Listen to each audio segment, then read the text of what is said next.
Walang sinabi ang malakas na ulan dahil libo-libong fans ang dumagsa sa Philippine Arena noong July 5, 2025 para sa kauna-unahang Pure Gold OPM Con na dinaluhan ng mahigit 40,000 na katao.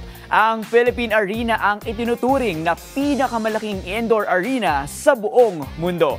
Tampok sa konsyerto ang mga ilang kilalang OPM acts gaya ng Kings of P-Pop na SB19, ang nation's leading girl group na BINI, ang mga hip-hop artists na sina Flo G at Skas Sakli, maging ang mga award-winning P-Pop groups din na G22 at Kaya, at ang OPM band na Sunkiss Lola.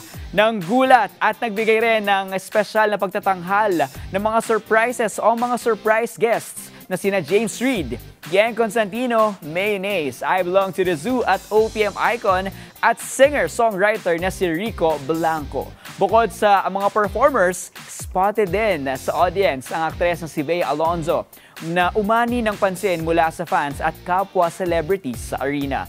Layunin ng OPM Con na pagtibayin ang pagmamahal sa musikang Pilipino at hikayatin ang suporta mula sa iba't ibang henerasyon. Inaasahang magiging taunang kaganapan ito.